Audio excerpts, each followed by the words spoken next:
अगर देखिए इस केस में अगर E2 ज्यादा होता E1 से, ध्यान दीजिए, E2 ज्यादा होता E1 से, मतलब सर्किट कैसा है, पहले हम लोग डिस्कस किए E1 ज्यादा होता E2 से, अभी डिस्कस कर रहे हैं E2 ज्यादा होता E1 से। तो बताओ कौन सा सेल सप्लाई करता और कौन सा सेल कंज्यूम करता? ये सप्लाई करता और वो कंज्यूम करता, आई, ठीक है।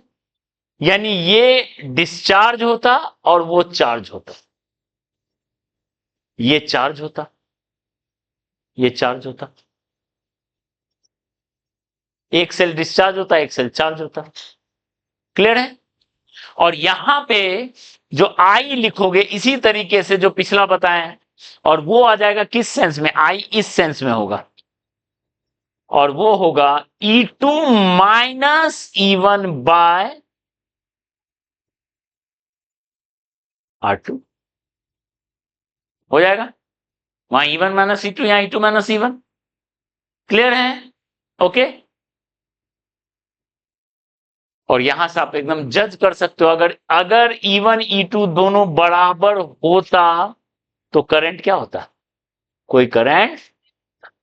तो ये हो गया सीरीज कॉम्बिनेशन में रिवर्स ऑर्डर का कहानी, ये हो गया सीरीज कॉम्बिनेशन में रिवर्स ऑर्डर का कहानी।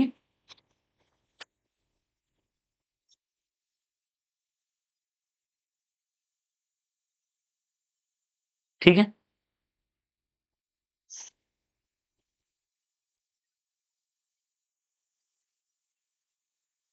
अब देखिए अगर हम मल्टीपल सेल वाला लॉजिक लगाएं, ध्यान दो, बहुत सारा एन सेल्स लें, एन आइडेंटिकल सेल्स, ये देखो एन आइडेंटिकल सेल्स हैं, ठीक है। उसमें जैसे मान लो 50 सेल है, ठीक है, सब आइडेंटिकल है। उसको जब सीरीज में लगाए तो क्या किए हैं, 5 सेल को उल्टा रखा, ठीक है। An identical cell, out of those m are reversed, उल्टा लगा हुआ, 50 में 5 या कुछ भी। उसका अगर डायग्राम बनाए, देखिए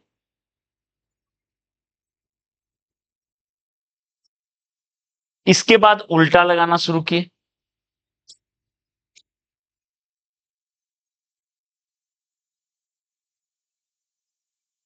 और आपने क्या किया, एक एक्सटर्नल से लगा दिया आर्स, ठीक है। तो बताइए कैसे करेंगे, इसमें करंट निकालना है, आई कितना होगा। तो अगर 50 है उसमें 25 को उल्टा कर देते तो 0 होता, 25 इधर 25 कैंसिल आउट होता। हमने 5 को ही उल्टा किया है तो वो 5 दूसरे 5 को घटा देगा, यानी 40 बचेगा, इफेक्टिव 40 ही बचेगा, 45 नहीं होगा। 5 ये उल्टा किए तो वो 5 दूसरे 5 को किल कर देगा E1 माइनस E2 से, तो बचेगा कितना, 40। तो इसको मैथमेटिकली कैसे समझेंगे, ध्यान दो, जो एक ऑर्डर में है n minus m in one order, n minus 1 m, n में से m को उल्टा किए तो n माइनस m बचा, वो एक ऑर्डर में है, and m cells in reverse order in another order. ये बात समझ में आ रही है? n माइनस m सेल एक ऑर्डर में है और उसका उल्टा m सेल हो गया, ठीक है। तो n माइनस m को अगर एक बना दें, सीरीज में अगर सब रहता है, n सेल्स रहता तो ne होता था, यहां n माइनस m है तो इसका इक्विवेलेंट हो जाएगा n माइनस me, इसका इक्विवेलेंट। सब आइडेंटिकल है, सब आइडेंटिकल है, सबका E है, ठीक है। सबका EMF E है, रेसिस्टेंस R है, EMF E है, रेसिस्टेंस R है। तो ध्यान दो n माइनस m जो एक ऑर्डर में है तो उसका इक्विवेलेंट ये होता, इसका इक्विवेलेंट कितना होता, जैसे n सेल्स है तो nr, n minus m cells है, ये एक पार्ट हो गया,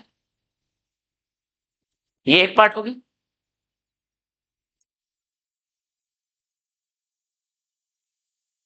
इसका इक्विवेलेंट कितना होता, डैश करके लिख रहे हैं, उल्टा लगा हुआ है, कितना लिखते, एम ई लिखते,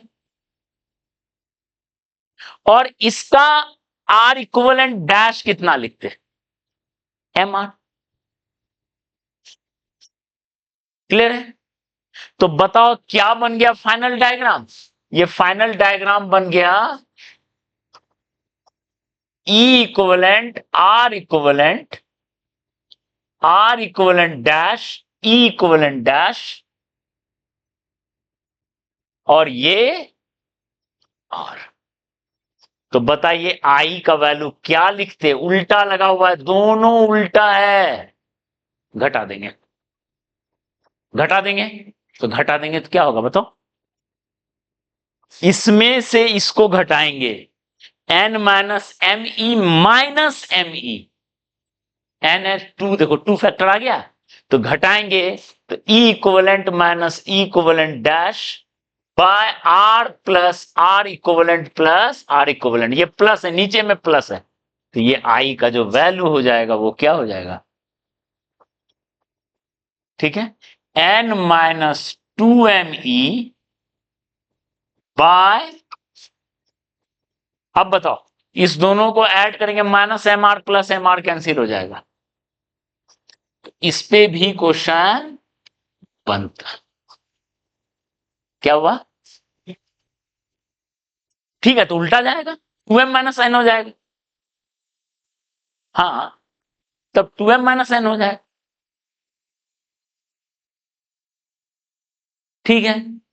इतना सीरीज कॉम्बिनेशन समझ में आया, ये पूरा सीरीज कॉम्बिनेशन, ओके।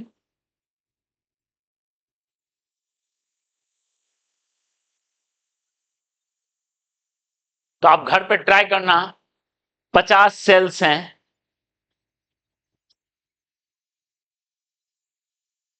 ठीक है, 50 सेल्स हैं, ईएमएफ सबका 2 वोल्ट, इंटरनल रेसिस्टेंस 0.2 ओम, ठीक है।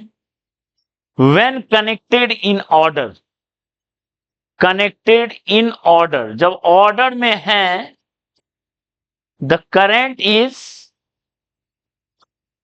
I1, क्वेश्चन समझ लीजिए, and when out of those 10 cells are reversed,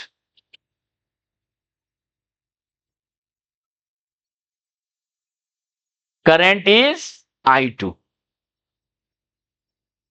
clear है, ओके।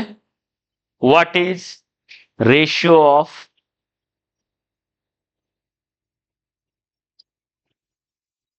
I1 एंड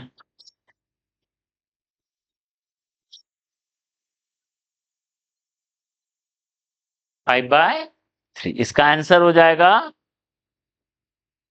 5/3, इसको ट्राई कीजिएगा, ठीक है। चलिए, सीरीज कॉम्बिनेशन कंप्लीट हुआ, अब आते हैं पैरेलल पे।